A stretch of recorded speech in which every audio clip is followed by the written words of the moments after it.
पहली बात तो ये भाईजान कि जैसा आपने कहा कि एक बहुत ही अहम, बहुत ही हसास, बहुत ही पेचीदा और बहुत ही नाजुक मामले पर अच्छा लगा। दरमियान में अली अमीन गंडापुर बैठे थे, साथ मोहसिन नकवी बैठे थे और साथ फैसल करीम कुंडी बैठे थे। और मैं अक्सर कहता हूँ कि मुल्क और मुल्की मफादात, रियासत और रियासती मफादात, इस पे कम अज़ कम अगर हम इकट्ठे होकर बैठ जाएं तो दाखिला पॉलिसी हो, खारजा पॉलिसी हो, जैसे नेशनल एक्शन प्लान पे इकट्ठे थे, जैसे वो जब हुआ था पेशावर में उसके बाद जैसे इकट्ठे थे तो ये इकट्ठ कुछ इश्यूज पर अगर हो भी जाए तो उससे कोई सियासत पे फर्क नहीं, ये बल्कि होना चाहिए। और दूसरी बात भाईजान कि मैं नहीं मानता कि सिर्फ इमरान खान या उनकी बहनें चाहती हैं। बहनों से याद आया, आपने ठीक कहा कि पाकिस्तान तहरीक इंसाफ की कितनी ख़वातीन जेलों में हैं और उसमें से कितनी ऐसी हैं जिन पर जाली और झूठे मुकदमे हैं।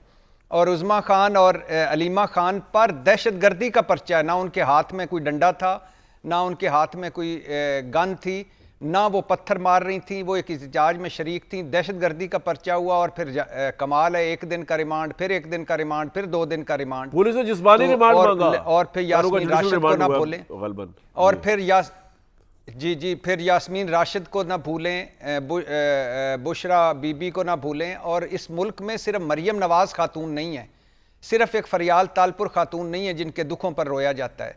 और मैंने आपके पहले प्रोग्राम में भी कहा था कि सिंध हाउस के दरवाज़ा फलांग कर चंद लोगों के अंदर जाने से अगर जमहूरियत तार होती है तो केपी हाउस में पुलिस गर्दी पर भी होनी चाहिए। और अगर मरियम नवाज के होटल का दरवाज़ा तोड़ने पर जमहूरियत तार होती है तो केपी हाउस के अंदर दरवाजे तोड़ने पर और लोगों को मारने पीटने पर भी जमहूरियत को तार होना चाहिए। और आज ने इस इकट्ठे थे, इसने एक और सबक सिखाया है कि हुकूमत को कुछ खौफ खुदा करना चाहिए। कोई दहशतगर्द जमात, पाकिस्तान तहरीक इंसाफ दहशतगर्द जमात नहीं है, कोई मुल्क दुश्मन नहीं है, कोई गद्दार नहीं है। आर्टिकल 6 लगाने, बगावत के मुकदमे करने, पार्टी पर पाबंदी लगाने से बाज आ जाएं। अगर आप लेवल प्लेइंग ऑफ फील्ड आपने छीन ली, सियासी स्पेस छीन ली, मैंडेट छीन लिया, मखसूस नशिस्तें छीन ली, रिकॉर्ड जाली और झूठे मुकदमे बनाए, और इसके बावजूद अगर वो आपके साथ बैठे हैं तो आप ये आईनी तरमीम वाला एडवेंचर ना करें खुदा के लिए। लेकिन खौफ है हुकूमत को। मैं इस पे बिलावल भुट्टो के मैं जरूर, और बिलावल भुट्टो पे मैं जरूर बात करना चाहूंगा कि उन्होंने फरमाया, अजीम कॉल फरमाया है कि मंसूर अली शाह पर एतमाद नहीं कि दूसरे जजेस को कंट्रोल कर सकें। सर 1971 में आपके नाना साहब जो थे वो पाकिस्तान तोड़ने में एक किरदार था उनका, लेकिन क्या किसी मंसूर अली शाह ने जब वो प्राइम मिनिस्टर बन रहे थे तो कहा था कि बाकी मानदा मुल्क को कंट्रोल करने के वो एहल नहीं है? जब बेनज़ीर भुट्टो साहब आपकी वालदा 2 मरतबा वज़ीर आज़म बनी तो किसी जज साहब ने, मंसूर अली शाह ने, ये कहा कि आपकी वालदा को प्राइम मिनिस्टर बनने की अहल नहीं है, वो कंट्रोल नहीं कर सकेंगी? जब आपके वालिद 2 मरतबा सदर बन चुके हैं और उन पर भांत भांत के इल्ज़ामात हैं तो किसी ने कहा है कि वो इस काबिल ही नहीं है कि सुप्रीम कमांडर बन सकें इस मुल्क के? किसी जज ने कहा, किसी मंसूर अली शाह ने।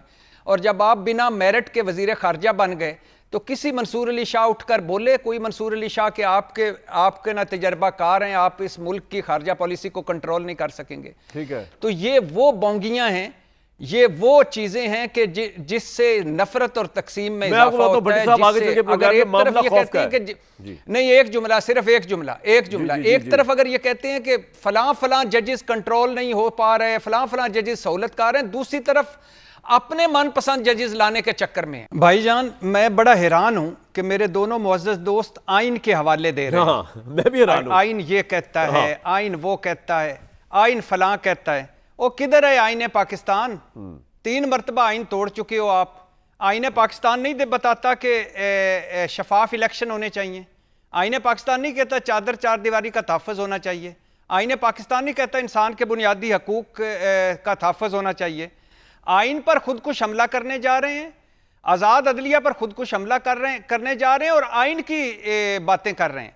भाई आप एक बताइए, इhtजाज बुनियादी हक है, लेकिन इhtजाज के तौर पर आप मोटरवे के दरमियान बैठ जाएं, सड़कें बंद कर दें, कारोबार ज़िंदगी बंद कर दें, तो वो बुनियादी हक है आपका?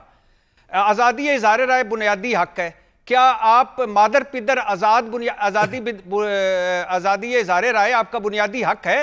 और पार्लियामेंट कानून साजी कर सकती है, आइन तरमीम कर हुकूमत सकती है। को खौफ किया है अदालत से। भट्टी साहब ये बताएं ना, 47 की पार्लियामेंट है सर, मैं वही बता रहा हूं। छोड़ दीजिए जाली पार्लियामेंट है या फॉर्म 47 की पार्लियामेंट है। भाई पार्लियामेंट क्या करने जा रही है? आइन के बुनियादी स्ट्रक्चर को तबाह करने जा रही है, मनपसंद जजेस लाने जा रही है, मनपसंद फैसले चाहती है। चोर की दाढ़ी में तिनका है, इलेक्शन ऑडिट हो जाएगा। भाई हो जाए इलेक्शन ऑडिट, आपको क्या है? आप तो असली जीत के आए हैं, तो आप उससे पहले ही आपको काजी साहब चाहिए, फलाने नहीं चाहिए, फलाने जज चाहिए, फलाने नहीं चाहिए, मंसूर अली शाह हैंडल नहीं कर सकते, फलां कर सकते हैं। ओ भाई आइन का तो तमाशा बना दिया, इस जमहूरियत का तमाशा बना दिया, वोट की इज्जत का तमाशा बना दिया, पार्लियामेंट का तमाशा बना दिया, आपने अपना तमाशा बना दिया, हमारा बना दिया, मुल्क का तमाशा बना दिया। अब भी आइन के हवाले देते हो, बस करो आइन के हवाले दे। आइन के हवाले आज से देने बंद कर देते हैं। ऐसा पकड़ेगा कि लग पता जाए। पहली बात तो यह है कि मियां मोहम्मद नवाज शरीफ साहब पता नहीं कहाँ हैं, सुन रहे हैं कि नहीं सुन रहे। मैं तो उनका बड़ा फ़ैन हूँ और उनकी एक तकरीर का एक क्लिप आजकल मैं बड़ा बार बार सुबह उठते भी वो याद करता हूँ, दोपहर को भी, शाम को सोते हुए। भाई यूसुफ रज़ा गिलानी, ये हैवानों की बस्ती नहीं है, इंसानों की बस्ती है। सुप्रीम कोर्ट का फैसला मानो। सुप्रीम कोर्ट का फैसला क्यों नहीं मान रहे? हम इसको हैवानों की बस्ती नहीं बनने देंगे। पता नहीं कहाँ गए मेरे वो महबूब कायद कि इन्होंने जो इलेक्शन 3 मरतबा आइन की खिलाफ वर्जी की और ये उनके भाई, छोटे भाई, चहेते भाई साथ खड़े थे और सुप्रीम कोर्ट पर चढ़ाइयाँ कर रहा था, बंदयाल और उन सारे बेंचेस पे।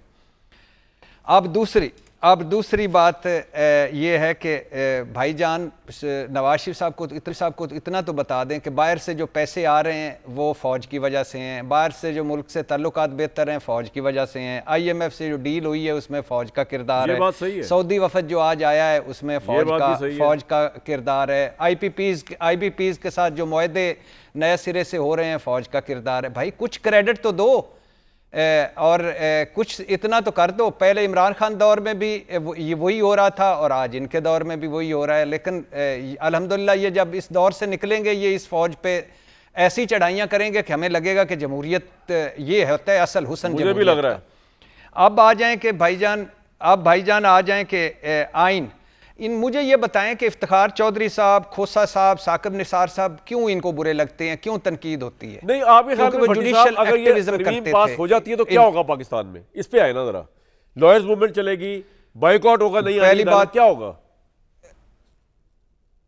पहली बात तो ये है कि इनको ये मैंडेट ही नहीं है और दूसरी बात ये है कि पार्लियामेंट चलो असली नकली छोड़ दें। तीसरी बात है अगर ये कर जाएं, जो कि ये कोशिश करेंगे, पूरी अटेम्प्ट करेंगे, तो उसके बाद पाकिस्तान तरीके इंसाफ तो होगी सड़कों पर, वकील भी सड़कों पर होंगे, जुडिशरी भी सड़कों पर होगी और ये नहीं रख सकेंगे इसको। इस तरह नहीं होता। पूरे मुल्क में आपको जंगल का कानून आप नहीं बना सकते। आप अपने जज लगाएं, आप उनके तबादले आप करें, चीफ जस्टिस आप बनाएं, तो फिर आप पार्लियामेंटेरियन से चंद बंदे उठाएं और उनको सुप्रीम कोर्ट में लगा दें, हाई कोर्ट में लगा